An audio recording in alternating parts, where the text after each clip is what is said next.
a Center for American Progress forum on internet hate speech. Next, the debate between the candidates for New Mexico governor. 2nd District Congressman Steve Pearce and 1st District Representative Michelle Lujan Grisham are running to fill the seat of Governor Susana Martinez, whose term limited. This hour-long debate courtesy of KOAT in Albuquerque.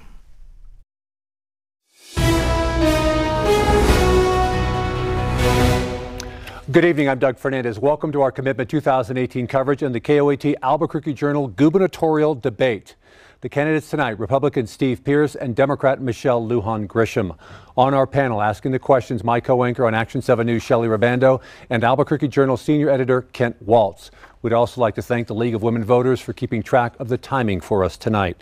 Now, before we get started, here are the rules. The candidates will each get 90 seconds for an opening statement in an order we already drew. Then we will take a few questions from Shelley and Kent, and each candidate will have 1 minute and 15 seconds to respond and a 30-second rebuttal opportunity.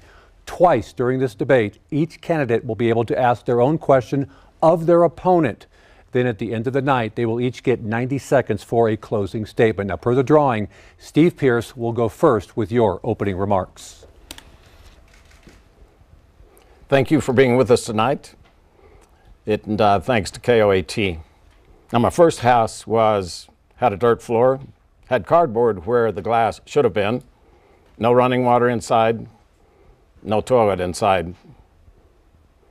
It was not that Dad didn't work hard. He worked hard. It was not that he wasn't smart enough. He was very smart. But he was outside the system. He didn't understand that at the time and worked his whole life trying to get ahead. He was an outsider and just couldn't get there. Now, when I got to Congress, I chose to be an outsider too, to fight for those people like Mom and Dad who just struggled and could never quite make it. I see them often. Now, the problem with corruption is that it, first of all, creates incompetence, and secondly, it steals the spirit. Now, my opponent has talked about her failures as a manager. When people were dying at the nursing home, she said, we failed. That's the incompetence. At Fort Bayard, it was even worse. More people dying. DOJ came in. They filed suit. And when they filed suit, then she said, I'm quitting. If she's going to quit at that job and can't manage that, how can she manage the state? That's the essential question here tonight. But make no mistake, this race is about the insider, my opponent, versus the outsider, myself. Mr. Pearce. Michelle Lujan Grisham, your opening remarks. Tonight, it's my job to convince you that I'm the candidate with the right plan, energy, and record to be your next governor. For the past 2 years, I've traveled the state and I've spoken with thousands of New Mexicans about their hopes and dreams, about our shared beliefs and values, and our vision for this great state. Now, we believe that New Mexico has far more opportunities than challenges, and we believe that we must work together to create jobs, to invest in our public education, to reduce crime, and to make sure that every New Mexico family has access to health care. Now, I had hoped that this campaign would be about demonstrating that vision, but it hasn't. Instead, my opponent has lodged a barrage of false attacks and embraced Donald Trump's toxic style of politics, of lies, name-calling, and bullying, like he just did. And he does that to hide from his own record, his Tea Party Republican philosophy that poses a direct threat to our public schools, our health care, to diversifying our economy, and to making sure that every New Mexican has access to a good job. Now, I stand firmly behind my record of success fighting for seniors, veterans, children, and hardworking New Mexico families like yours. Your energy has fueled my campaign, and I believe that after tonight, you will see that I have the character, integrity, and leadership to build the New Mexico we deserve. All right, thank you. Now, our first question comes from Action 7 News anchor Shelley Rabando. Good evening. On the topic of immigration, how do you think the United States as a whole and New Mexico should respond to the caravan of thousands from Central America now passing through into Mexico headed for our southern border? Steve Pearce, you go first. Probably no issue separates the two parties and us as candidates more than immigration. I believe that we need a secure border, and that is the essential question of the people moving here. Now, ultimately, We've got to go and address the problems that would cause people to get up and leave their home looking for work. Those things can't be done overnight, though, and we're going to have to make a decision. Do we favor open borders right now, or do we not? I don't see a way for a country to move forward with completely open borders. My opponent disagrees with that. She said that when people come here illegally, that we should give them amnesty. I believe that we should have legal immigration, but I don't believe that we should just have open borders. Now I have represented the Southern District of New Mexico, one of the border state or border districts, for 7 terms. For 14 years, I'm one of 9 people looking at these issues very closely, studying them. And I'm convinced that we cannot have open borders. That simply says to everyone in the world, come here and we'll accept you. Okay, legal immigration is what we need. Illegal immigration is what we don't need. Michelle Lujan Grisham, your response? Thank you. Again, my opponent has misled you about my record. In fact, I successfully worked to get 50 Republicans to support a piece of legislation called the USA Act, which would protect dreamers, but would also operationally secure our borders by 2020, investing in the 21st kind of century technology that would really make a difference instead of a 4th century solution like building a wall. This piece of legislation was adopted in its entirety by the late Senator John McCain for its common sense, sensible solution so that we could move forward to common sense, comprehensive immigration reform, which my opponent has stood in the way of. And in fact, the Freedom Caucus, which he is a founding member, has done everything they can to prevent legal immigration. Now, the question about this caravan, let's be clear that we have not made the right investments. We have not supported doing what we need to do in the Northern Triangle, that we've got folks who are running from violence and murder and fear. And now we know that only 250 have even applied for asylum. It's time this country does right by attacking comprehensive legal immigration and doing it the right way. Mr. Pearce, 30-second rebuttal. Now, my opponent said that I opposed the efforts to solve the immigration question. It was her party that had both the House, the Senate, President Obama, and they did nothing on this issue. They have to answer for that. But then this year, we took one immigration bill to the floor. The only time in 14 years that's happened, she voted against it. I voted for it. I know who's for immigration reform and who is not. Ms. Lujan Grisham, rebuttal. My opponent doesn't want to tell you about his real record. He supported family separation, and the very bill he talks about that I did not support would continue family separation and engage in long-term family incarceration. He has not engaged in productive, comprehensive immigration reform. That has not been the job of the Freedom Caucus, of which he is a member. All right, our next question in our debate comes from Albuquerque Journal senior editor Kent Waltz. Thank you, Doug. It could cost up to $1 billion in new spending to comply with a court ruling that New Mexico is not meeting its constitutional obligations on K-12 education. First, would you appeal this decision? And in any case, do you think a tax increase will be necessary to fund it? Michelle Lujan Grisham, you go first. No, I would not appeal the Yazzie Martinez decision, which says that New Mexico has not met its constitutional requirements by providing an adequate public education to minority students and special education students. It quite frankly said that we have failed to put enough resources right into the classroom.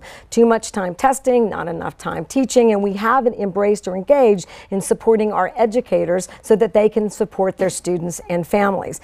Now, I don't believe that we need a tax increase. We have $2 billion right now that the state has access in some way. I don't think you should spend the whole $2 billion. But in fact, I do support taking a responsible increase of a small percentage of the land grant permanent fund so that we can address our education needs by investing in universal pre-K. I think with responsible investments by the current state revenues that are available, by looking at the opportunities for a responsible increase in percentage from the land grant permanent fund, that we can meet our public education needs. Steve Pearce, your answer? First of all, the tax increase absolutely would not sign a tax increase. Now, again, I would point out that many New Mexicans are benefiting right now from the tax decrease that we just passed in Congress. One that gave tax cuts to just your general everyday population, to our corporations, but also to small businesses. Those are things that are fueling our economy. So I do not believe that we need a tax increase in the state, and we don't need one nationally. Now, my opponent's party has said, yes, they will go and they will take away those tax cuts. So this is a huge question for us. Now, the ultimate decision for our economy is going to be based on diversifying it in order to broaden the tax base out, which we must do. We can't continue relying on the oil and gas to the percent that we are.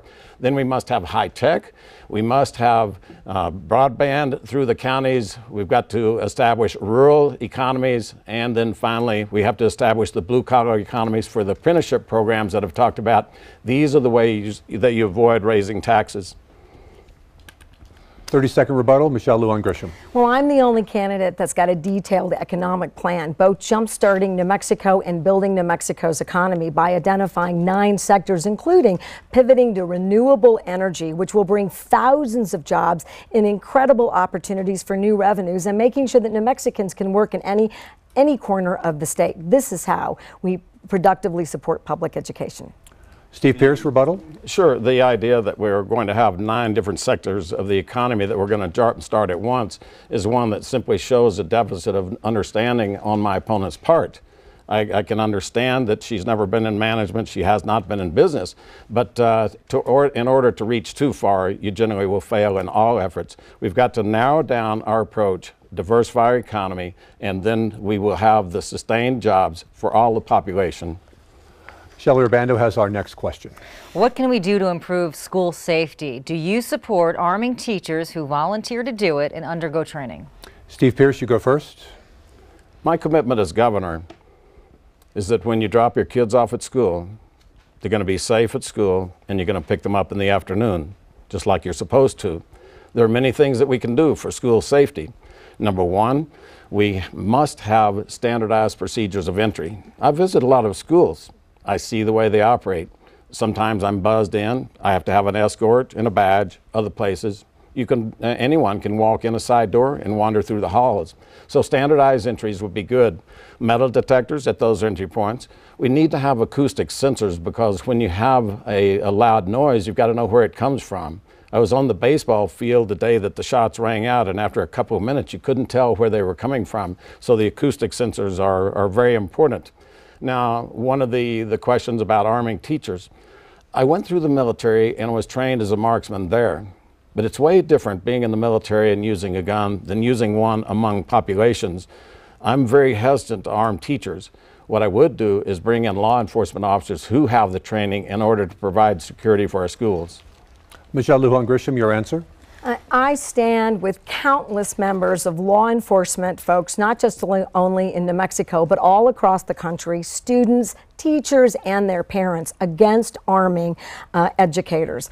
We know that that has incredible unintended consequences. While my time in Congress, actually, Capitol policemen left a loaded automatic handgun, a Glock, in a restroom, and a 12-year-old found that firearm. I met with students at Cleveland, and here's what they want in order to make sure that they are safe at school, and so do their parents. They want to make sure that we pass universal background checks. They want to make sure that they've got access to resources for operations, systems control, and threat assessments, which the current Martinez administration has made impossible for current and local school districts to have access to.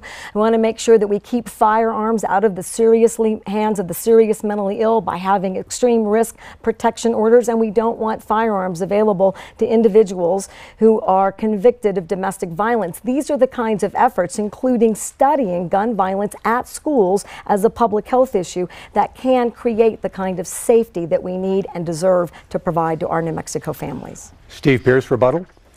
Now, Ms. Grisham mentioned that she would take weapons away from people, that she would restrict guns. Understand that she says that she will limit the semi-automatic weapons. That is going to take handguns away from people who feel very comfortable at home, that maybe they feel just a bit more secure. I just don't understand the idea of taking guns from people following the law. Michelle Lujan Grisham, rebuttal. In New Mexico, more than 400 people lose their lives to gun violence. It is clear that my opponent has not read any of my plans, including education or gun safety, gun violence issues. I don't propose violating the Second Amendment of any responsible gun owner in any context. It's about preventing firearms to individuals who pose a serious threat to the safety of our children. We have a constitutional right to be safe in our communities. Our next question comes from Albuquerque Journal senior editor Kent Waltz. University of New Mexico is facing dropping enrollment, higher costs, and cuts to some sports programs. What is your vision for funding UNM and higher education across New Mexico? Can we afford 32 institutions of higher ed? Michelle Lujan Grisham, you go first. I think it's clear that New Mexico's got to embrace that we have to undertake higher education reforms. But I want to point out that we are already engaged in an effective effort.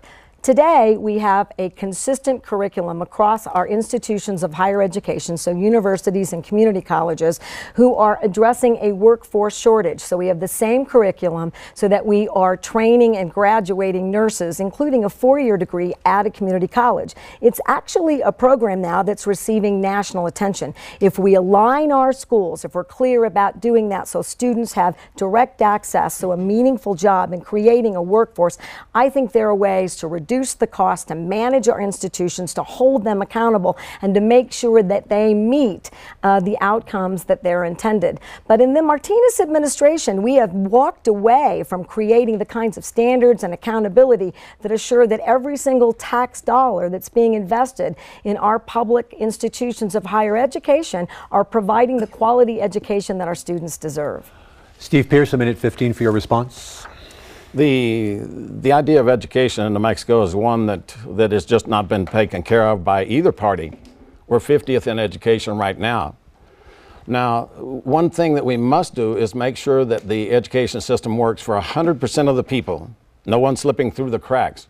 Right now, about 3 out of 4 slip through the cracks. They're the ones who are not even going to go to higher education. They're the ones who will not go to college and graduate. And so we must, if it's that large a piece and a larger part of our graduating seniors from high school, then we must do something. And so I'm suggesting the apprenticeship programs will be in every school district. We must give a pathway to succeed for every student in our school systems, and we've got to have the jobs to provide for them. So this hub proposal, this Trisco International Trade Hub, is one that has tremendous potential. The recent agreement between Mexico, Canada, and the U.S. offers us tremendous potential in order to be the new trading partner for both countries. I will establish that so that we have jobs for every kid that graduates out of an apprenticeship program.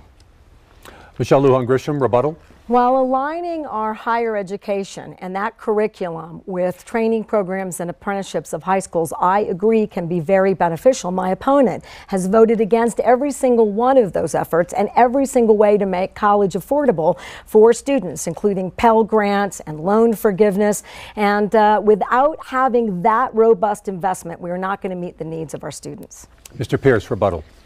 My opponent is simply just saying incorrect things about my record. Now what she is doing is she's relying on votes for appropriation bills. Sometimes those are up to 2,000 pages thick, and just because you vote against one of those doesn't mean you're against everything in it.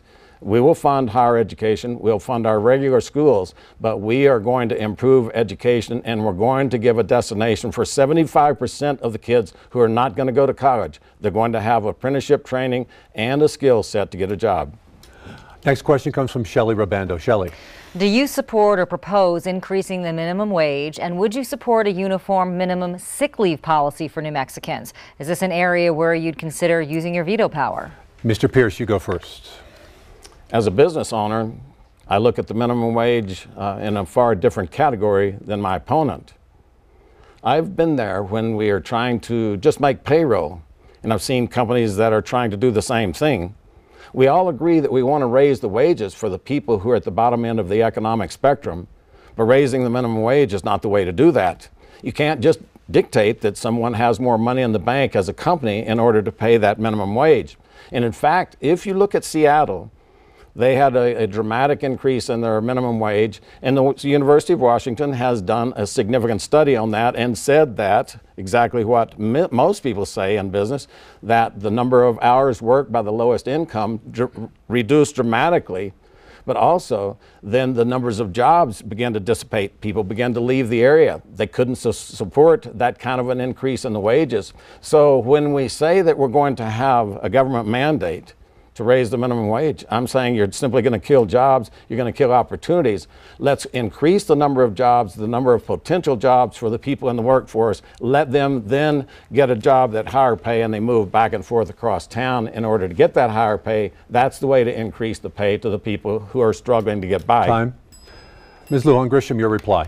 I absolutely support raising the minimum wage, and in our economic plans, Jumpstart New Mexico, I unequivocally identify that we're going to raise the minimum wage to $10, and then we're going to gradually get it to $12 and make sure it's tied to a consumer index so that it's always keeping pace with inflation. Look, our educators have second and third jobs. We know that New Mexico has persistent problems with poverty. My opponent was one of the very few Republican legislators who voted against a minimum wage increase from $4.25 in New Mexico. If he had his way, we would continue to push New Mexico families right to the bottom. I met with two women who were working full-time and can't afford two jobs, who can't afford their child care. Both of them have their families who are cooking and providing meals, because without that they would be food insecure. We've got to pay a living wage so that New Mexicans can honestly and earnestly, with integrity, engage in the workforce. And as governor, I would want to create an environment where we are all talking about how we provide sick leave protections to our employees. Mr. Pearce, rebuttal. Again, I think that the answer of my opponent shows just how little she really understands business. You just can't mandate a minimum wage increase and people automatically have the money to pay for it. What we're already seeing nationwide is a conversion away from lower paid workers into automation, to kiosks. So that's what my opponent would put into place. I don't see that the way forward to help people who are struggling to get by. Find more jobs for them to where they get better training and move across to a job that pays more. That's the pathway forward. Time. Ms. Lujan Grisham, rebuttal.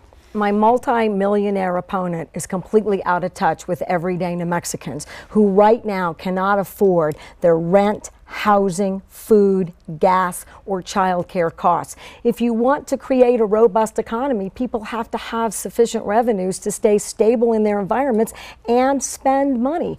We should raise the minimum wage. Kent Walsh from the Journal, you have our next question. Thank you. What, if anything, can we do to improve access to health care in New Mexico and lower costs given current federal law and reimbursement structures? Michelle Lujan Grisham, you go first. Well, first we have two issues. One, Republicans in Congress have continued to erode protections under the Affordable Care Act, including payments to carriers and insurance companies intended to lower costs for patients and consumers, lower premiums, lower out-of-pocket costs, and they refuse to hold pharmaceutical companies accountable, which has driven costs way up. States have incredible opportunity to lower costs for all of their constituents. First, I would leverage Medicaid. I would use that Medicaid to reinvest in behavioral health system. I would increase reimbursement rates. I would make sure that those dollars are available to our rural hospitals to keep them open. And in fact, Medicaid can be used to recruit and match doctors with residency programs so that we can recruit a healthcare workforce in every single corner of the state. Not only does that bring billions of dollars to New Mexico, but assures that we're engaged in a design that meets the needs of all New Mexicans, including if we can't reduce premiums by those investments, I propose a Medicaid buy-in program, which is now being introduced in Congress as a viable plan to create health care access to all New Mexicans. Mr. Pearce, your response. Access to health care and affordable health care is just an essential part for this nation. It's an essential part for New Mexico. Now, the Obamacare, the Affordable Care Act, was passed in order to do that. And it worked just the opposite. In the meantime, the administration, the Obama administration, killed all of the plans that you were told that you were going to be able to keep. The costs were skyrocketing. The deductibles had skyrocketed. Now, if you listen carefully to what my opponent says, that I voted against reimbursing the insurance carriers. They made $8 billion, and what we were going to do, the proposal she was supporting, was another $8 billion on top of that, just kind of a free gift to the insurance companies. I oppose that. I do not think crony capitalism works here. I don't think it works there. But my opponent, when she gets this Delta contract, then she kind of loses her grip on exactly what's fair and right. And so understand, this is the problem with corruption. It doesn't see the corruption anywhere. And so I would, yes, I oppose giving the insurance companies another $8 billion. It would do everything to provide health care for people in this state. The big deal, New Mexico is hostile to doctors. Until we cure that, we're not going to solve it. Ms. Lujan Grisham, rebuttal? I've spent my entire career fighting so that New Mexicans can have access to health care. My opponent has spent his entire career working to take it away. He's voted more than 50 times to take away health care protections for more than 300,000 children and New Mexico families.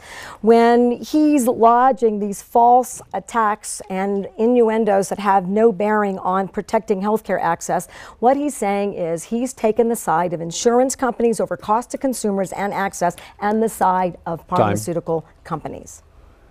Now, my opponent has told you tonight that she was Secretary of Health, and yet why do we not have access to affordable health care? She was in charge. This is the problem again with corruption. It breeds incompetence. Incompetence then breaks the spirit of the bureaucracies. That's what's the problem in New Mexico. Until we break the corruption, we're not going to do anything in health care or education or any other sector of our economy. We must stop the corruption. We cannot go back to the Richardson days. That's where my opponent would take us. Now we're going to give each candidate a chance to ask their own question to their opponent. You'll have 30 seconds to ask it, 1 minute and 15 seconds to respond, and you'll get 30 seconds for a rebuttal opportunity. Michelle Lujan Grisham, you ask the first question.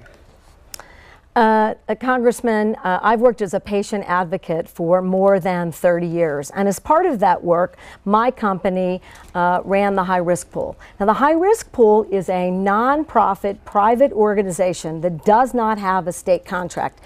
Given in this debate and during the campaign, you've been obsessed with the High Risk Pool in Delta, we would assume that you would have some level of expertise. What is the New Mexico High Risk Pool? Who does it serve and how is it financed? The High Risk Pool serves people who are high risk. That's obvious. But what you're not asking, Michelle, is that the Affordable Care Act was created in order to take the high risk pool away from the states. 34 states dropped it. And yet you all got the contract, an insider contract, no other bids, and you were able to jack the price up from $300,000 to $600,000. And you do not manage that. Blue Cross Blue Shield initially was the one providing the health care. Now it's BMI. All you do is watch over the shoulder and see that the 2,400 people get a check mark, yes, they have it, or no, they don't. And in the paper today, I saw where that no one else would bid on the $790,000 contract. If you're out there and want to bid on that contract, if you think you could check 2,400 people for $790,000, just get in touch with the high risk pool.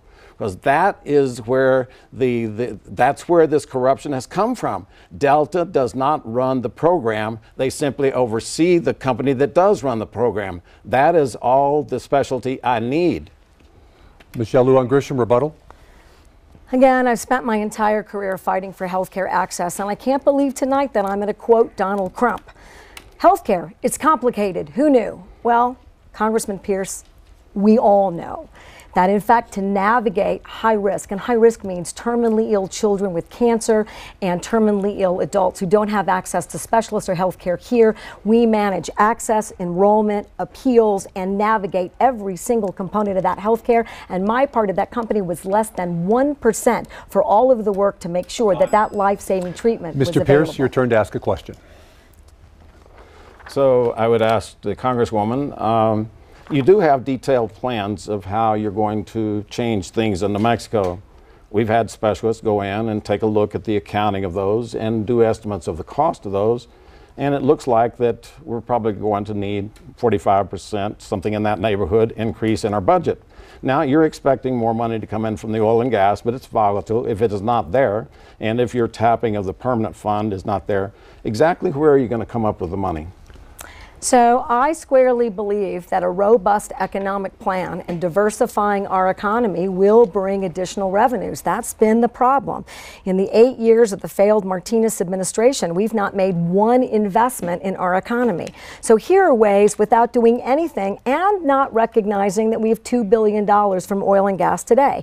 You can change the procurement code so that $400 million doesn't go out of state, stays right here. We can invest the full 9% from the severance tax fund to make sure that we're making investments to our local small businesses and building capacity. That creates the greatest return. Instead of spending $50 million, let's spend $100 million, which we already have the authority to do for small business. Let's lift the film production tax credit so that we're doing digital media and film in every corner of the state. All of these issues, aerospace, cybersecurity, biomedicine, value-added ag. These are the activities, renewable energy, that will build a sustainable and diverse economy. It will bring real jobs to New Mexico, and it will bolster our economic success.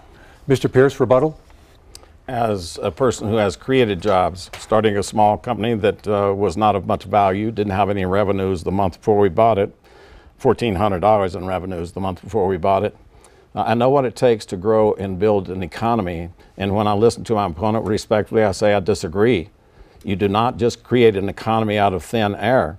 And this $2 billion, we owe about $12 billion on our pension plans. We owe money for the rail runner. We owe money for the roads that Richardson put in. Time. Where is it coming from? Our next debate question comes from Action 7 News anchor Shelley Rabando. The state is potentially facing a windfall in oil revenue. What would you propose to do with that money next year? Mr. Pearce, you go first. The oil and gas economy, I'm familiar with it. I grew up in that economy. Some days it's good, and then just even the next day it can be bad. So I'm saying that we should not use any of that $2 billion for recurring expenses. Recurring expenses are when you hire people, when you grow the size of government. I think that is in definite contrast with my opponent's plan, who talks about 10,000 new teachers, never mind where we're going to get them. So what I would use the money for is to build infrastructure. Number one, broadband throughout the state. Number two, we should be fixing our roads and rebuilding those. Right now, we're not getting to even maintain them because of the Richardson era way they financed it. We have now extended those bonds for another 20 or 30 years. It's an impossible situation we're in with the roads. Thirdly, I would fix water infrastructure. We must do that if we're going to expand our economy. And finally, sewer infrastructure. Those are the elements in which we will build a future economy. Right now, the state couldn't exactly grow a lot because we simply don't have the infrastructure. The broadband through the rural areas will allow businesses to begin to operate out there in areas that don't have much economic development. We must grow the rural economies right along with our urban economy. Time.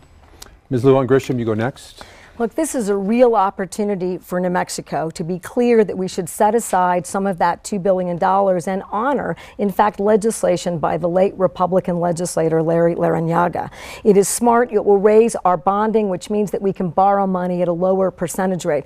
Infrastructure is a viable and required investment, and it will give us a great return on our economy. But this is an opportunity. It's a moonshot opportunity for our public education system, for investing in healthcare, and I would disagree that you would not provide any of that money for recurring expenses. If you don't put social workers back in to the Children, Youth, and Families Department, then you are not serious about keeping our families and children safe in New Mexico. And I'm the only congressional individual in this campaign for governor who's introduced broadband legislation in Congress and also won it in the Farm Bill, which the Freedom Caucus, the divisive, destructive caucus that shut down federal government, is also responsible now for a failed farm bill that would have provided New Mexico up to $100 billion in additional federal dollars for broadband.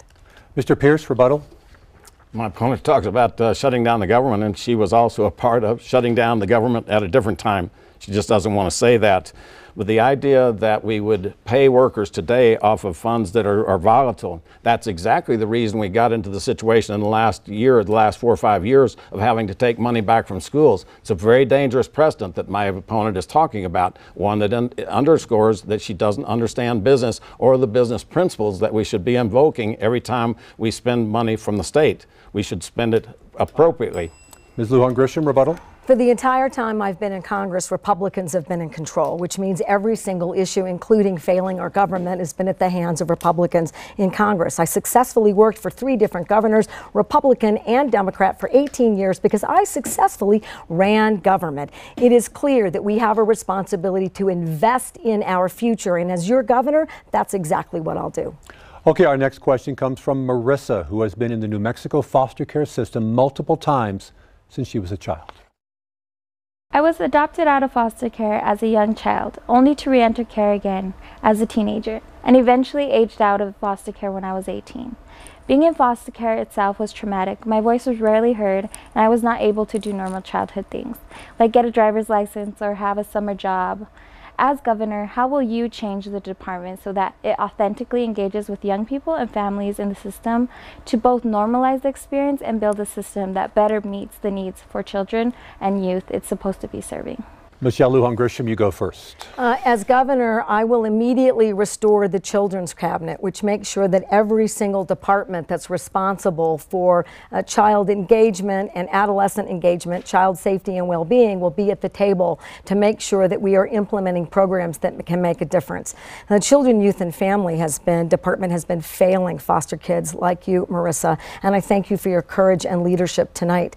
As part of the Children's Cabinet, I have also proposed that we would have a youth council, which I would want, just like you, foster care young adults who can wage and engage in telling us which ideas will work, how we hold the system accountable, and what we do to particularly invest to not just make your experience productive and successful and safe, to make sure that you know that you've got a state government that values you, respects you, and cares about making the difference in your life that you deserve. Steve Pearce, your reply. Thank you again. I talk to foster parents and aspiring foster parents frequently. The foster care system is broken from the state's perspective. Like all departments, it's plagued with incompetence from top to bottom, but it's especially egregious that you, the foster parent, has no voice. You're the one that sees when the kid comes back in from visiting the parent, even for just 2 hours. You see them go non-communicative. You see them draw back and give up that progress that you've made in the last few days, and the court is not willing to listen to you because of the laws in New Mexico. That is a law I will change. Our foster parents must have a voice in the system. You must be listened to. You're the ones who are seeing every day what's happening. Now then, the idea that our CYFD is unfunctional is absolutely correct. It doesn't have the ability to bring in people. We need to get the pay up in the department. People tell me that they can go across and work with adults and get more pay. You shouldn't have a pay disparity between departments in the government. So establishing some expertise, some ability to hold people in the system is extremely important, especially as it deals with our kids. Time. I will not watch. Ms. Lujan Grisham, rebuttal. This is also an opportunity to talk about our non-existent behavioral health system, which has led to further behavioral health problems, including increasing addictions, which has led to more children without access to their parents, including New Mexico has one of the fastest growing grandparents raising grandchildren. Again, reinstating the Children's Cabinet and holding CYFD accountable is the way in which we support and safeguard our kids. Steve Pearce, rebuttal. I will not watch what is happening to our kids today. I will not stand by and do that as governor. I will intervene personally. I will intervene with the secretary. I will intervene any way necessary, but we will not watch what's happening, that our foster parents have to watch that going on. We are not as a state going to tolerate it. Our next question in our debate comes from Shelley Rabando. We all know we have a terrible crime problem in our state. What crime-fighting initiatives would you support, and how are they different than what we've heard time and time again? Mr. Pearce, you go first. Thank you. I was just pleased to get the endorsement by the Albuquerque Police. Also, I was pleased to get the endorsement from 21 sheriffs, Democrats and Republicans around the state. Probably this area of handling crime is one of the significant differences between the two candidates. I am simply saying that if we're going to protect the streets, we're going to keep dangerous people in jail. If we've got to change the law, we'll change the law. Some of the judges tell us it's a Constitution problem, then we'll change the Constitution. Whatever it takes, we're going to start keeping people in jail who should be in jail. Now, my opponent has supported a position by the ACLU, a Senate bill, that would turn loose convicted murderers at the 30-year point. Even if they were given life sentences, they get out at 30 years. That, to me, is exactly what's wrong. It sends a message to our law enforcement that she doesn't care. They work hard to put people behind bars, and if they should stay there, then the state is going to keep there. As governor, I will insist that that will happen. Ms. Lujan Grisham, your response? My opponent continues not to read our plans and is not reading any of these questionnaires and hasn't read, I don't think, the bill referenced in the ACLU questionnaire. It's a bill that was supported by 8 Republicans, including former Navy Admiral Representative William Payne, that addressed problems with our current parole system. In no way, shape, or form did it do anything about automatic parole. And in fact, I'm the only candidate with a detailed crime plan that is very clear about not having automatic parole and, in fact, holding our serious violent repeat offenders in jail. I've been endorsed by 50 law enforcement officers, and I've secured millions of dollars to put more cops and training on the streets in every community in the state. I am clear that we must do everything in our power. We must be smart and safe. We must be tough, and we can do something about crime. And we must leverage every single law enforcement resource, from state police to Albuquerque Police Department, to make sure that we're making the kind of differences that keep our communities safe. Steve Pearce, rebuttal. All of the detailed plans that you laid out, my friend, mean nothing when you take pictures with the most notorious gangs in Albuquerque. And we're just now posting where it's much more than what was described, just a candidate with a supporter. This one is a close embrace. Those are things that send messages that no plan will overturn. That's the problem with your position on crime. Ms. Michelle Lujan Grisham, rebuttal. Steve, shame on you. I take thousands of pictures during my campaign, and like so many New Mexicans, the person you're referring to I thought was Johnny Tapia's dad.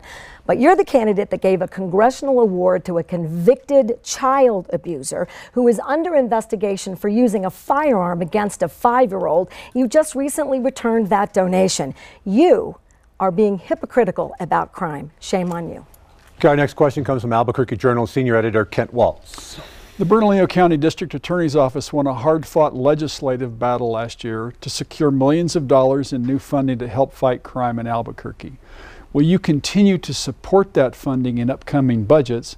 And what about the remainder of the state's district attorneys, public defenders, and the needs of the courts? Michelle Lujan Grisham, you go first. Yes. I support that the legislature is very clear that we have underfunded our district attorneys and, in fact, the entire judicial system. We have insufficient public defenders, district attorneys, resources so they can address the rape kit backlog, and we are not investing resources to make sure that we have a shared responsibility to make sure that we have sufficient law enforcement officers. I am pleased by the recent recognition or statement that CNM is now going to be providing police training and creating an academy. This is the kind of innovation and investments in the entire judicial system that will make sure that we can keep serious repeat offenders locked up, but do something about preventing crime, including the escalating property crime. And although we've seen some reductions, we are far from getting that done. We must also invest in behavioral health.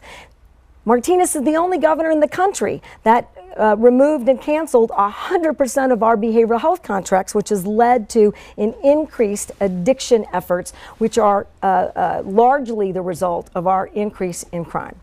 Steve Pearce, your response?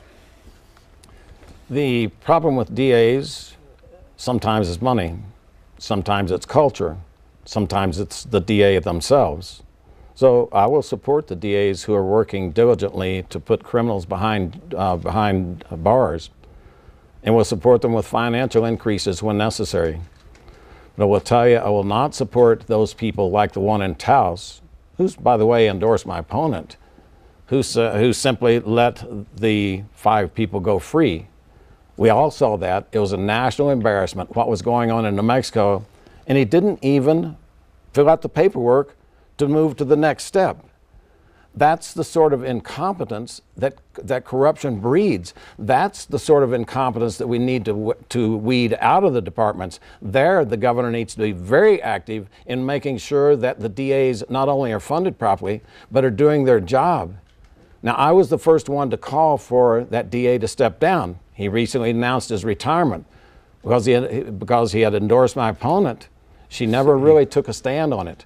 You can't look the other way, even when they're your friends. You must stand on principle, and we've got to get rid of the corruption in New Mexico. Otherwise, nothing moves forward.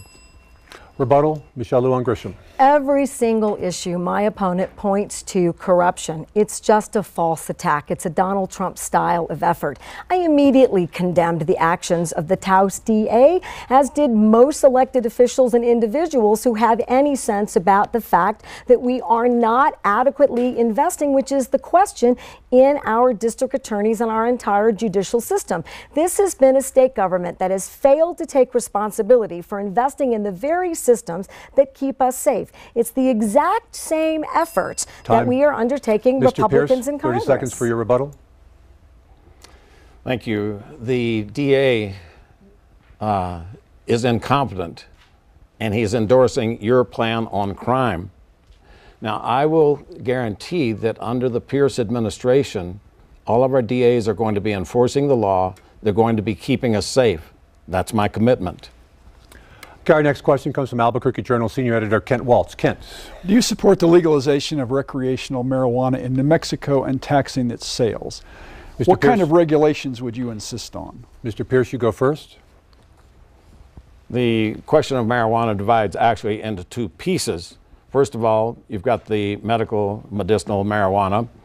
I'm a supporter of that. It's the law, and I'll support the law. But then when we move into the question of legalizing recreational marijuana, again, my opponent and I disagree 180 degrees. She would go in and say, yes, we're going to legalize it. I'm saying, no, that we will not legalize it.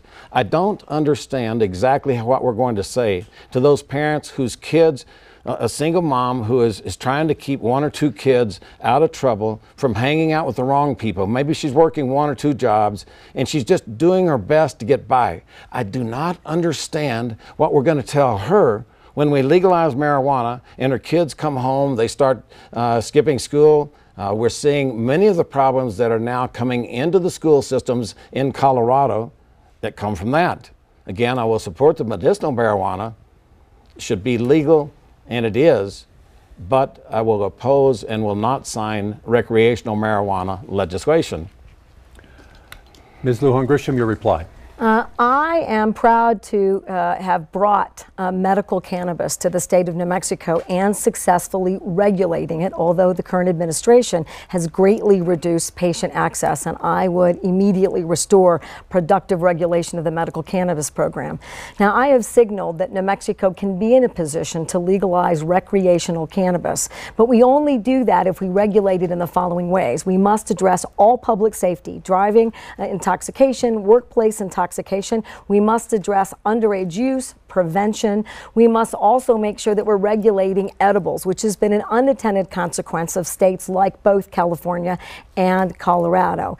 If I also need a bill that makes it very clear that we will protect medical cannabis access, because this has been one of the biggest current failures of the states that did not address access to medical cannabis. And unlike my opponent, I've supported veterans' access to medical cannabis. This is shown to have dramatic impacts, and I think medical cannabis can successfully attack and treat our opioid addiction crisis. Steve Pearce, rebuttal. As a manager, I listened to my opponent, and she sounds committed and diligent about her ideas. But if we're going to say that we can prevent all of the misuse, why don't we start with alcohol? New Mexico has some of the deepest problems with alcohol abuse, DWIs, and all of the abuses that come along with it. Fix that before we put another impediment in front of people just trying to raise kids correctly. I would, again, disagree with my opponent on legalizing recreational marijuana. Michelle Lujan Grisham, rebuttal as well. So, in fact, I was the Secretary of Health for 3 years, and during that time, I successfully lowered DWI. And we did that in several ways, including establishing DWI courts. We're living through a failed Martinez administration that reduced all of those investments. If we invest productively and regulate productively, we can have a successful recreational cannabis program. Candidates now have another opportunity to ask their own question directed toward their opponent. Mr. Pearce, you go first. Thank you. So the Albuquerque Journal, Michelle, looked at your ideas on pension reform, and they said that it will put us on the pathway to bankruptcy. Is a rough quote. So exactly why won't you step in and really take care of the pension problem? Estimates are that we're about $12 billion underfunded. When I hear people say we're going to spend the permanent fund for this and that, it doesn't recognize the deep debt that we have just in this program. Reply. So that is a very rough quote, because it's not a quote at all from the Albuquerque Journal. I absolutely agree that we must address our pension issue. In fact, I know that Congress and you have voted against addressing pension issues for pensioners all across the country. The difference between us is that I want to protect the current pension holders by making sure that we maintain our defined benefit program so that we know that you can rely. Look what happened after the 2008 recession, and where you have a one-year defined contribution commitment, all of those 401ks and IRAs went belly up because there was no real requirement that those businesses keep those pensions.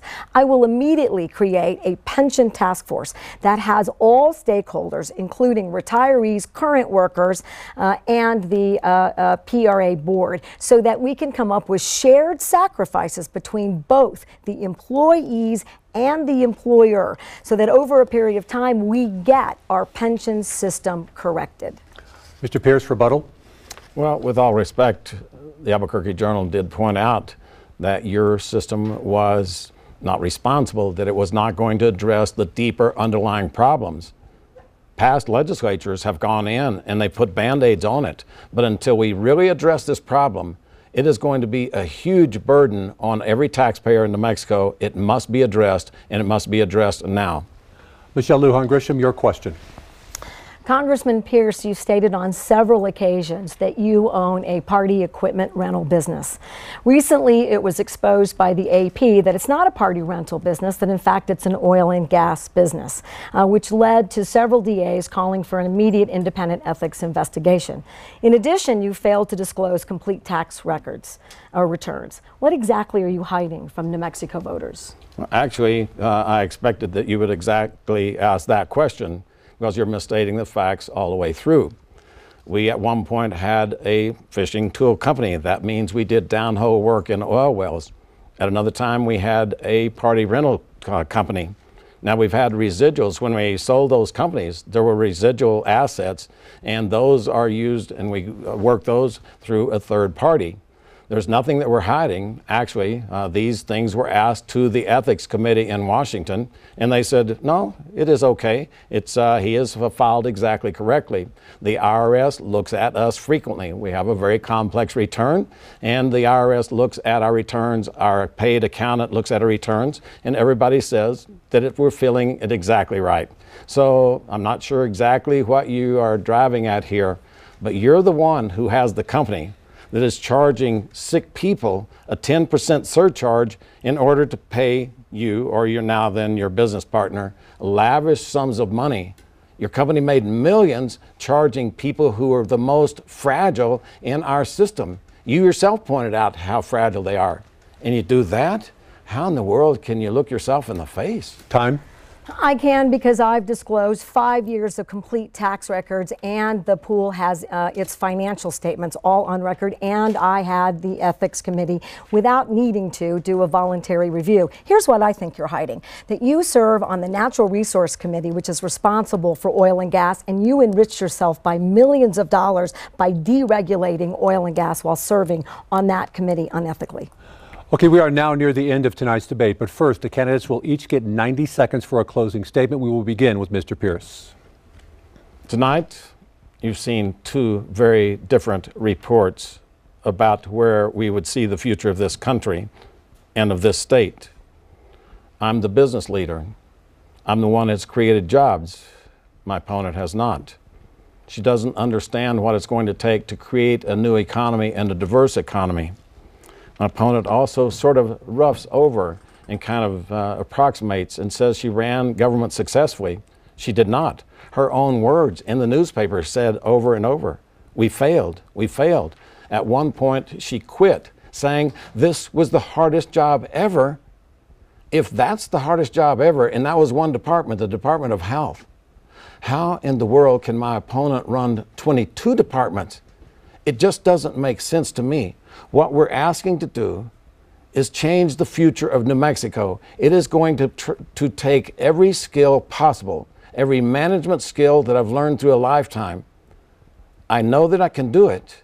I'm asking for your support tonight to move forward, that we can get by and stay away from the insider-outsider game. My opponent has been the ultimate insider, like she says, working for different governors. I'm the ultimate outsider. I will fight for everyday people throughout my career.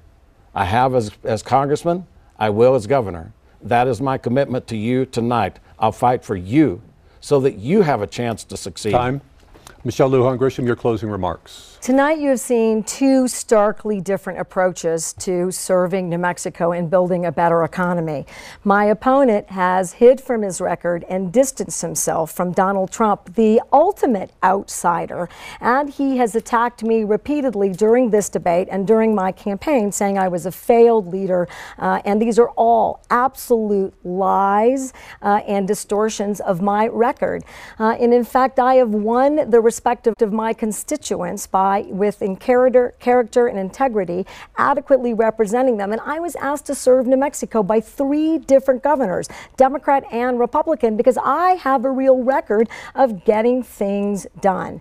Now, I believe in a vision of New Mexico where you have a governor who works hard every day to make sure that our children and grandchildren have every opportunity to succeed. I want my grandchildren, Avery and Mason, to grow up in a state with unlimited opportunities. And we have a decision to make, a critical one that will determine our entire future, whether 21st century jobs continue to leave our state to Colorado and Texas or stay here, whether every New Mexican has access to a good paying job, whether New Mexicans have affordable and accessible health care, whether we're going to invest in our future by having pre-K, whether our neighborhoods are going to be safe and free from crime. And if you believe in that vision, then I humbly ask for your vote tonight. Okay, one final thank you to the candidates for being here. Also, the League of Women Voters for their help. Also, Albuquerque Journal's Kent Waltz and my co-anchor, Shelley Ribando. For Commitment 2018, I'm Doug Fernandez. Thank you for watching.